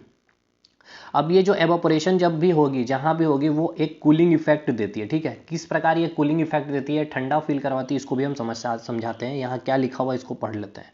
यहाँ लिखा गया है कि ये एक कन्वर्जन है, लिक्विड से वेपर के बीच कन्वर्जन होती है, लेकिन एक डिफरेंस है, ठीक है। क्या डिफरेंस है, ये कन्वर्जन जो होती है लिक्विड से गैस में जो हो रहा है, ये लिक्विड बिना अपना बॉइलिंग पॉइंट, मैंने कहा कि 100 डिग्री सेल्सियस में आई ही ये क्या होती है, कन्वर्ट हो जाती है वेपर स्टेट में। मतलब इनको कोई नीड नहीं है, ये किसी भी टेम्परेचर में, एट एनी टेम्परेचर, ठीक है, कोई भी टेम्परेचर में यहाँ पर वाष्पीकरण क्रियाएं आपको देखने को मिलेगी, यानी कि एवोपरेशन देखने को मिलेगी। लिखा गया the phenomena of change of liquid into vapour at any temperature below it's boiling point is called evaporation. मतलब बिलो इट्स बॉइलिंग पॉइंट कहने का मतलब ये कि 100 डिग्री सेल्सियस से कम तापमान पर, ठीक है, कम तापमान पर ही तो आपका एवोपरेशन प्रोसेस होगा, और एट एनी टेम्परेचर पे होगा, ठीक। अब एग्जांपल जैसे कि फ्लोर में भी आपने कई बार पानी छोड़ देते हो, आप नहीं पहुंच पाते हो, तो कुछ समय के बाद उसकी में जो इतना पानी था, धीरे धीरे से उस फ्लोर में आपको ये पानी की जो क्वांटिटी वो कम होती हुई, फिर धीरे धीरे फिर और भी कम, और फिर धीरे धीरे फ्लोर में बिल्कुल कम, और फिर फाइनली आपका फ्लोर सूखा हुआ फील होता है। तो ये भी एवोपरेशन, क्या आपने वहाँ नीचे आग लगा कर रखा था, हीट दिया था, नहीं, कुछ भी नहीं दिया था, ये एवोपरेशन प्रोसेस ही हो जाती है। तो अब समझते हैं कि आखिर ये एवोपरेशन प्रोसेस होता कैसे है। देखिए हुआ कैसे एवोपरेशन प्रोसेस, इसको यहाँ पर समझ लेते हैं। सबसे अच्छा एक चीज़, अच्छा सबसे चलिए समझते हैं कि एवोपरेशन प्रोसेस कैसे होता है। ये आपका एक बीकर है, ठीक है, बीकर में आपको पानी रखा हुआ है, ये पानी का लेयर इतना दूर तक ये लेवल है पानी का, ठीक है, कितना आपका पानी है, यानी कि 5 लीटर पानी है आपका, ठीक। अब पानी का लेयर है, आपने पानी क्या है आपका, लिक्विड फॉर्म में है। लिक्विड क्या है, मैटर है, यानी कि ये छोटे छोटे स्मॉल पार्टिकल से बने होंगे, तो ये कई सारे स्मॉल पार्टिकल से बने हुए हैं, ठीक है। यहाँ आपने कोई भी बर्नर ऑन नहीं किया है, ये मैंने पहले ही कहा, एवापोरेशन कंसेप्ट में यहाँ पर कोई भी हीट एनर्जी की रिक्वायरमेंट नहीं होती है। अब जो लिक्विड है, लिक्विड के पार्टिकल के पास क्या प्रॉपर्टी होती है, उसके बीच थोड़ा स्पेस होता है, और उसके पास क्या होती है, कुछ काइनेटिक एनर्जी, स्पेस है, फोर्स ऑफ अट्रैक्शन थोड़ा सा वीक होता है, और उसके पास क्या होती है, काइनेटिक एनर्जी होती है। ये क्या होता है, पार्टिकल, मेनली सिंपल सी बात है, matter is made up of particle, and particle की प्रॉपर्टी हमने देखी थी, ये कंटिन्यूसली रैंडमली, ठीक है, रैंडम, कहीं इधर तो कहीं उधर, कहीं इधर, कोई एक स्ट्रेट लाइन में ये मूव नहीं करती है, रैंडमली मूव करती है, हमने कैरेक्टरिस्टिक में देखा था। लेकिन सॉलिड केस में ऐसा नहीं हो पाता है, क्योंकि वो इतने क्लोजली पैक्ड होते हैं, तो वो अपने ही प्लेस में क्या करते हैं, वाइब्रेट करते हैं, इस प्रकार से वाइब्रेट करते हैं, ठीक है, ये हमने देखा था। तो ये क्या हुआ कि यहाँ पे जो सबसे ऊपर लेयर में जो लिक्विड पार्टिकल्स हैं, ठीक है, इस प्रकार नीचे में भी लिक्विड पार्टिकल है, इनके पास भी अपनी काइनेटिक एनर्जी होगी, और वो भी रैंडमली एक दूसरे पे मूव कर रही हो, तो मूव करने के दौरान क्या होगा, पार्टिकल्स के बीच में क्या होगा, कॉलिजन होगा। तो जब भी कॉलिजन होगा, तो देखिए यहाँ पे 3-4 आपको पार्टिकल्स दिख रहे हैं रेड कलर के, ठीक है, ये रेड कलर ये शो कर रहा है कि ये जो पार्टिकल अब है जिनके पास, अब ऐसा तो नहीं है कि हर पार्टिकल के बीच सेम काइनेटिक एनर्जी होगी, किसी के पास थोड़ी सी अधिक होगी, किसी के पास कम होगी, ठीक है। तो ये 4 पार्टिकल के पास मैंने दिखाया कि हाई काइनेटिक एनर्जी है, ठीक है, हाई काइनेटिक एनर्जी है, हाई काइनेटिक एनर्जी है। अब एक चीज़ यहाँ दिखाता हूँ, ये आपका लिक्विड पार्टिकल्स है, देखिए ये जो है आपका, ये लिक्विड पार्टिकल्स है, चीज़, आई होप चीज़ें दिख रही होगी। ये आपका क्या है, लिक्विड पार्टिकल्स है, ठीक है, छोटे छोटे पार्टिकल्स है। अब ई लिक्विड पार्टिकल का मैंने यहाँ 4 एग्जाम्पल ले लिया है। अब यहाँ इसको बाहर जब मैंने निकाला तो देखिए मैंने क्या कहा कि हर पार्टिकल के पास अपनी अलग अलग काइनेटिक एनर्जी, इसके पास 10 जूल है, ठीक है, काइनेटिक एनर्जी, इसके पास 2 जूल है, 20 जूल है, इसके पास 25 किलो जूल है, 25 जूल है। उसी पर गैस के पास आए तो इसकी पार्टिकल है, पार्टिकल गैस के पार्टिकल के बीच जो काइनेटिक एनर्जी है, ठीक है, कितनी है, 30 जूल है, 30 जूल है, सबके पास ही 30 जूल है। मतलब मैं एक एग्जांपल की तरह समझा रहा हूँ, हालांकि सबके समान नहीं होगी, हल्के अलग अलग होगी, लेकिन गैस की पार्टिकल के मतलब कि गैस का अगर आपको पार्टिकल बनना है तो आपके पास काइनेटिक एनर्जी कितनी होनी चाहिए, मतलब मिनिमम 30 जूल होनी ही चाहिए। तो अभी तक ये 25 किलो जूल पे है, ये 20 जूल पे है, ये 2 जूल पे, ये 10 जूल पे, तो क्या ये गैस के पार्टिकल बन सकती है, नहीं बन सकती है। तो हुआ क्या कि देखिए मैंने क्या कहा, ये रेंडमली पार्टिकल्स क्या करेंगे, मूव करेंगे, मूव करने के दौरान क्या होगा, कॉलिजन होगा, कॉलिजन से क्या होगा, ये पार्टिकल एक दूसरे से टकराएंगे, ठीक है, तो टकराने के दौरान ये अपनी एनर्जी कुछ तो ट्रांसफर करेगी ही, ठीक है। अगर इसने 5 जूल इसको ट्रांसफर कर दी तो आप देखोगे ये कितना हो जाएगा, 30 जूल का हो जाएगा। अब ये 25 जूल वाला पार्टिकल 30 जूल होते ही ये कैसा प्रॉपर्टीज गेन कर लिया गैस के पार्टिकल की, यानी कि ये पार्टिकल आपका क्या हो जाएगा, गैस के फॉर्म में चेंज हो जाएगा, ठीक है। ये पार्टिकल क्या हो जाएगा, अब आपका लिक्विड में नहीं रहकर ये गैस में, मतलब कि अब क्वांटिटी जो 4 थी, 4 पार्टिकल थी, अब कितनी क्वांटिटी हो जाएगी, 3। उसी प्रकार पानी जो फ्लोर में पड़ा हुआ था धीरे धीरे कम होता हुआ उसकी क्वांटिटी धीरे धीरे कम होती हुई, क्योंकि कुछ पार्टिकल जिनके पास हाई काइनेटिक एनर्जी थी, कॉलिजन के थ्रू उसने कुछ एनर्जी ले ली और इतना एनर्जी हो गया सफिशिएंट कि उसके बीच फोर्स ऑफ अट्रैक्शन बिल्कुल नेग्लिजिबल हो गई, उसने क्या कर दिया, उसके फोर्स ऑफ अट्रैक्शन को कम कर दिया और वो पार्टिकल क्या हो जाएगा, गैस के फॉर्म में चेंज हो जाएगा। तो ये धीरे धीरे होगी। उसी प्रकार धीरे धीरे होने के दौरान जो बीकर था, पानी पहले इतना था, फिर पानी आपको यही इतना दिखाई पड़ेगा, फिर से आपको पानी इतना दिखाई पड़ेगा और फाइनली पानी इतना, और फिर फाइनली पूरा का पूरा पानी गायब होता हुआ दिखाई पड़ेगा। और यहाँ क्या होता है, आपने कोई भी हीट एनर्जी प्रोवाइड नहीं किया होता है, ठीक है, एट एनी टेम्परेचर पे ये प्रोसेस होती है। तो वही चीज़ यहाँ भी मैंने दिखाया कि ये, लेकिन एक चीज़ ये भी आपको ये याद रखना है, ये बहुत इंपॉर्टेंट पॉइंट है, पूछा भी गया सवाल, जो एवोपरेशन जो होता है वो आपके सरफेस पे हमेशा ही सरफेस में जो पार्टिकल्स प्रेजेंट होंगे उसकी एवोपरेशन होगी। मतलब यहाँ जैसे 2 आपको पार्टिकल्स देखने को मिल रहे हैं और नीचे आपको 2 पार्टिकल्स देखने को मिल रहे हैं, इसके पास भी काइनेटिक एनर्जी हाई है, इसके पास भी काइनेटिक एनर्जी हाई है। कॉलिजन के थ्रू क्या हुआ, एक दूसरे से टकराने के बाद इसके पास इतनी काइनेटिक एनर्जी हाई हो जाती है, इनके पास भी इतने ज़्यादा काइनेटिक एनर्जी हाई हो जाती है कि ये अब जो है गैस के फॉर्म में चेंज हो जाएगी। मतलब उनके बीच जो फोर्स ऑफ अट्रैक्शन लग रहा था वो नेग्लिजिबल हो जा रहा था, लेकिन ये गैस के फॉर्म में चेंज होगा, ये गैस के फॉर्म में चेंज होगा, लेकिन ये जो है गैस के फॉर्म में चेंज नहीं होगा, क्योंकि जो सरफेस में जो पार्टिकल्स प्रेजेंट होता है वही क्या होगा, स्टेट चेंज करेगा, मतलब लिक्विड से गैस में चेंज आएगा। ये एवोपरेशन केस में आपको याद रखना है, क्योंकि ये आपका डायरेक्ट इसकी डेफिनेशन जब आप पढ़ेंगे एवोपरेशन की तो वहाँ पर आपको दिखाया जाएगा कि ये फेनोमेना है सरफेस की। खैर अभी हम उसको वहाँ पर भी आएंगे। ये समझ में आया कि नहीं, सरफेस सबसे पहले क्या होगा, सरफेस पे जो पार्टिकल है ये आपका क्या करेगा, एवोपरेट करेगा, ठीक है। ये अभी दो पार्टिकल ये एवोपरेट कर गया, ठीक है। उसी प्रकार अब ये 2 पार्टिकल बचा है तो यहाँ पर भी कॉलिजन होने के दौरान इसमें भी कुछ काइनेटिक एनर्जी आ जाएगी, फिर से ये मूव करते रहेंगे, रैंडमली मूव करते करते इसके फाइनली इतना काइनेटिक एनर्जी आ जाएगा इनके पास कि इनके बीच ओवरकम मतलब नेग्लिजिबल हो जाएगी फोर्स ऑफ अट्रैक्शन, और ये फिर क्या हो जाएगा, वेपर फॉर्म में चेंज हो जाएगा। तो अब ये लेयर आपका खत्म हो गया, यानी कि पानी का लेयर जो आपके बीकर में इतना था, अब फाइनली पानी का जो लेयर है इतना प्रेजेंट होगा, यानी कि अब ये इतने पार्टिकल्स आपको दिखाई पड़ेंगे। तो अब जो होगा, जो एवोपरेशन होगा इस पार्टिकल के लेयर में, इस लेयर में जो मतलब कि सबसे ऊपर सरफेस में जो होगा, सिंपल से बस इतना समझना है कि उसके एवोपरेशन होगी, ठीक है। अब समझते हैं कूलिंग कैसे करवाता है एवोपरेशन। ये आपका हैंड है, ठीक है, हैंड में आपका पसीना जमा हुआ, ठीक है, पसीना इट मीन्स ये क्या चाहिए, लिक्विड है, आपको समझ में आना चाहिए, लिक्विड फॉर्म में स्वेट है, ये आपको दिमाग में रखना।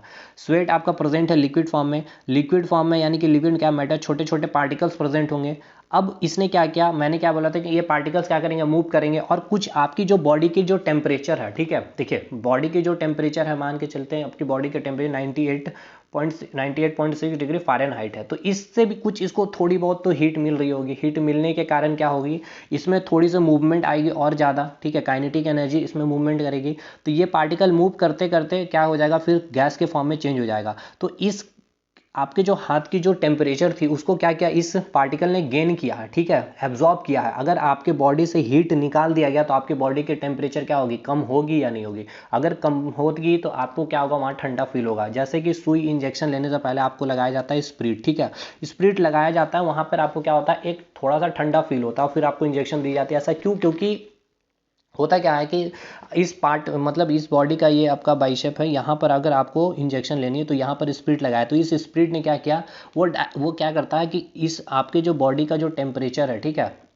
वो ऐसा उसमें केमिकल होता है, आपके बॉडी के जो जो टेम्परेचर है, जो हीट को क्या करता है, इतने पार्ट से क्या करता है, एब्जॉर्ब कर लेता है, और वो क्या करता है, गैस के फॉर्म में चेंज हो जाता है वो स्प्रिट, ठीक है।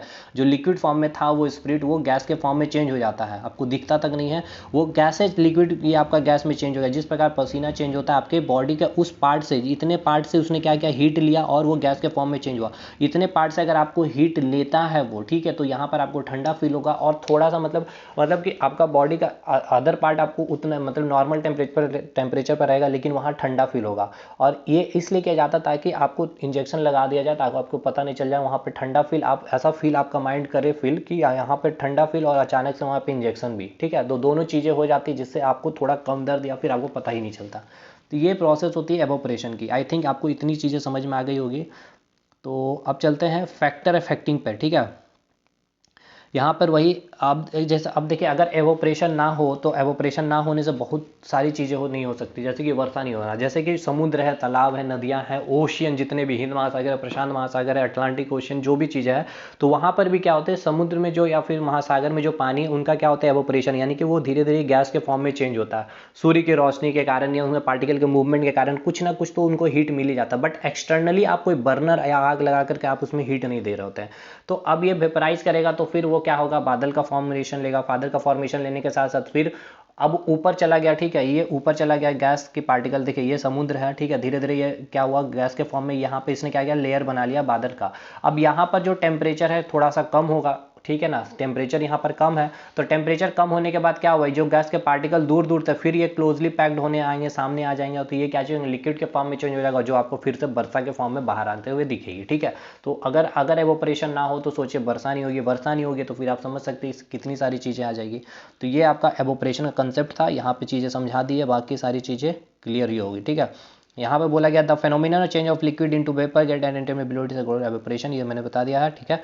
नेक्स्ट अब चलते हैं, कुछ फैक्टर है अफेक्टिंग जो एवोपरेशन के पूछा जाता है। यहाँ देखिए, ये मैं बोलना चाह रहा था कि सरफेस, पहला जो है सरफेस एरिया, देखिए सरफेस एरिया मतलब कि आपने कपड़ा धोया है और जिस प्रकार से पानी गाड़ते हो पूरा का पूरा इस तरह से मोड़ के रखे हुए, ठीक है, आप इसको ऐसे ही छोड़ दीजिए, हालांकि ये कपड़ा भी सूख जाएगा, लेकिन इस कपड़े को सूखने में क्या होगा, काफ़ी ज़्यादा टाइम लगेगा, क्योंकि इसका जो सरफेस एरिया बिल्कुल कम है। लेकिन इसी कपड़े को आपने पूरी अच्छे तरह से फैला करके आप अगर आप पानी सुखाते हो तो ये जल्दी सूख जाएगा, कम टाइम लेगा। क्यों, क्योंकि आपने इसके सरफेस एरिया को इंक्रीज कर दिया। सरफेस एरिया को इंक्रीज करने से हुआ क्या कि इसके जो पार्टिकल अभी पूरे एक दूसरे के ऊपर लेयर के फॉर्म में चढ़े हुए थे, अब क्या हो गया, बिल्कुल सरफेस में फैल चुकी है, ठीक है। और मैंने कहा क्या था कि जब एवोपरेशन होता है सरफेस के पार्टिकल सबसे पहले होगी, फिर उससे नीचे उसके, तो यहाँ पर लेयर इतना ज़्यादा बन जाता है, इसलिए धीरे धीरे यहाँ पर टाइम लगेगा और ये तुरंत सूख जाएगा। इसलिए बोला गया है कि सरफेस एरिया इंक्रीज करेंगे तो एवोपरेशन भी इंक्रीज करेगा। ये पूछा गया सवाल आपका। यहाँ लिखा गया evaporation is a surface phenomena is that is only particle, मैंने कहा कि सरफेस का ही पार्टिकल पहले एवोपरेट करेगा, इसलिए बोला गया सरफेस फेनोमिना। और यहाँ लिखा गया है क्या कि that is only particle on the surface of the liquid get converted into vapour, ये मैंने बता दिया। लिक्विड के सरफेस यहाँ पे बोला गया क्या कि increase surface area, the rate of evaporation is also increase, ठीक है। सेकेंड टेम्परेचर, अगर आपने टेम्परेचर इंक्रीज कर दिया, टेम्परेचर इंक्रीज करने से क्या होंगे, उसके बीच और भी ज़्यादा जो यहाँ पर स्पेस कम थी अब स्पेस अधिक हो जाएगी, फोर्स ऑफ अट्रैक्शन कम हो जाएगी, काइनेटिक एनर्जी इंक्रीज हो जाएगी, यानी कि रेट ऑफ एवोपरेशन भी इंक्रीज हो जाएगा। क्लियर है। नेक्स्ट ह्यूमिडिटी, ह्यूमिडिटी का मतलब समझ लिए, ह्यूमिड मतलब ये होता है कि जो एयर है उसमें अमाउंट ऑफ वाटर क्या होता है, बहुत अधिक हो जाता है। जब एयर में अमाउंट ऑफ वाटर अधिक हो जाएगा तो हम कहते हैं ह्यूमिड एयर है, ठीक है, ह्यूमिडिटी है, उमस वाली गर्मी बोलते हैं।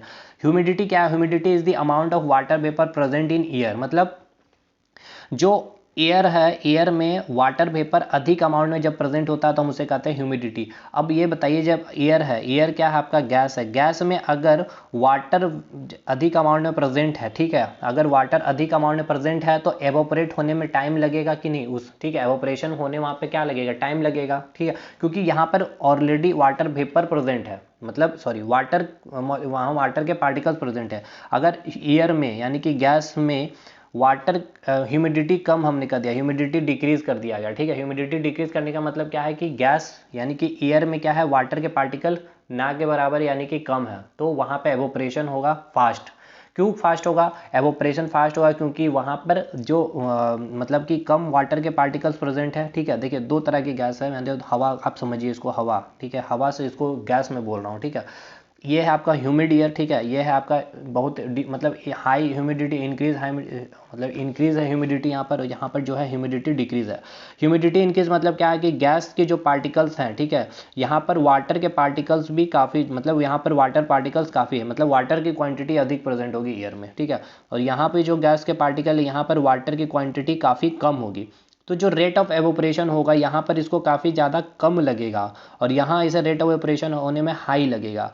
क्यों इसमें ज़्यादा कम टाइम लगेगा, मतलब रेट ऑफ एवोपरेशन होने में, यहाँ पर सॉरी रेट उल्टा बोलते हैं, रेट देखिए यहाँ पर क्या था, वाटर पार्टिकल्स बहुत ज़्यादा थे, तो यहाँ रेट ऑफ एवोपरेशन होने में बहुत अधिक टाइम लगेगा, क्योंकि यहाँ पर वाटर पार्टिकल को एवोपरेट होकर के चेंज होना पड़ेगा गैस के फॉर्म में, ठीक है, और यहाँ पर कम पार्टिकल, यानी कि यहाँ पर सिंपल से 10 पार्टिकल है तो 10 पार्टिकल को एवोपरेट करना पड़ेगा, एवोपरेशन मतलब समझ रहे हैं, लिक्विड से गैस में चेंज करना, यहाँ पर 5 पार्टिकल है तो ये 5 पार्टिकल को 5 मिनट लगेगा, इसको 10 मिनट लगेगा, इसलिए। और एवोपरेशन होता है तो क्या आपको मैंने बताया था, पसीना का बॉडी में सूख जाना, ठंडा फील कराता है, तो इसीलिए जो ये हवाएं होगी आपको ठंडा फील करवाती है, ठीक है, ये जो एयर होगी आपको कूलिंग देगी, और ये जो एयर में आपको कूलिंग नहीं होती, आपको चिपचिपा जैसा गर्मी फील होता है, यही ह्यूमिडिटी, आप बोलते हैं काफ़ी ज़्यादा ह्यूमिडिटी, इसलिए क्वेश्चन पूछा गया था ह्यूमिडिटी से भी आपका, कि अगर हाई ह्यूमिडिटी है तो रेट ऑफ एवोपरेशन क्या होगा, काफ़ी स्लोली होगा, और ह्यूमिडिटी, ठीक है, देखिए हाई ह्यूमिडिटी यानी कि amount of water in air is high, the rate of evaporation is decrease, ठीक।